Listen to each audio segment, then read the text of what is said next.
Imagine thousands of people walking in the middle of New York City block. They bump into each other, some are friendly and some aren't. From an aerial view, it looks like a crazy mess. Now imagine that instead of people in New York, these are thoughts in your head, all at the same time. This is one way to picture the mind of someone with ongoing anxiety. Now, all anxieties are not the same, and everyone has a unique experience. But that's exactly why it's important to learn as much as you can if you're dating someone with anxiety. Getting a handle on knowing what to expect or what could happen could improve the situation drastically. If you're watching this video, you've already taken the first step. But let's go over these 8 things so you know what to expect when dating someone with anxiety. Number 1, expect insecurities. Having anxiety brings up the what ifs in life. We all think about what if, but someone with anxiety has an amplified version of these in their mind. Instead of just thinking, what if my opinion causes a fight? They might think, what if my opinion causes a fight, which means we break up and then I'm single and lonely again and my work will suffer and I won't want to go out and so forth. They've contemplated all of the worst possible outcomes, so we can't be surprised when they are insecure, even about a relationship that we consider stable. These insecurities are just a part of the anxiety, so don't overanalyze them. Number 2, know that anxiety can be physical. While it's primarily a challenge of the mind, anxiety brings up physical responses as well. When someone has anxiety, their fight or flight responses become activated as a form of defense against a possible threat. They may seem nervous, fidgety, sweaty, or agitated. Anxiety can even cause sleeping or breathing problems if it's severe enough.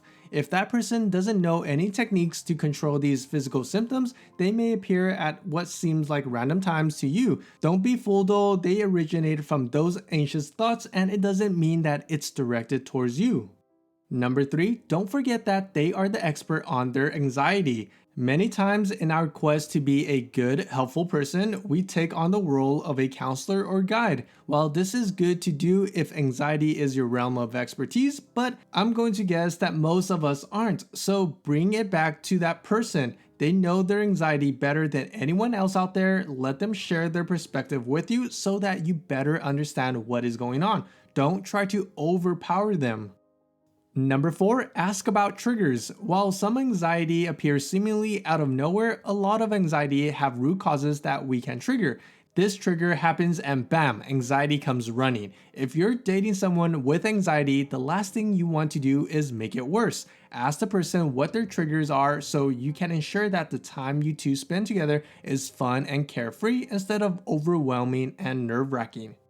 Number 5, don't take it personally. As you've been hearing, anxiety manifests in many ways. Some are messier than others, and it really depends on the person and what they are experiencing.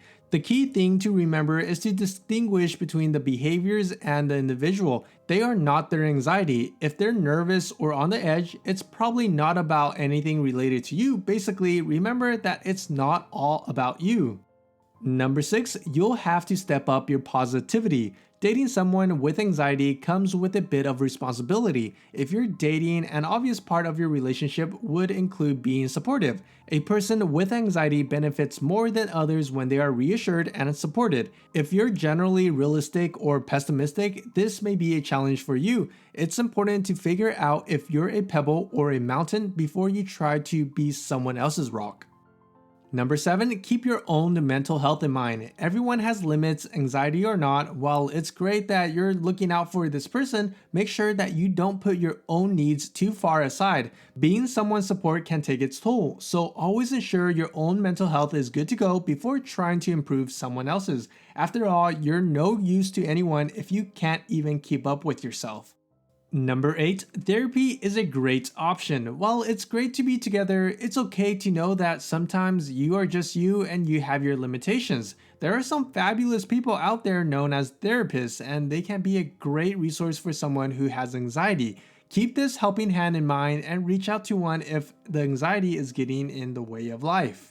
Overall, anxiety affects over 250 million people worldwide, so there's a chance that you could be dating someone with anxiety in one point or another. So be patient, take the time to listen, and always make sure you're comfortable with the situation you're in, as long as you enter open-minded and willing to understand.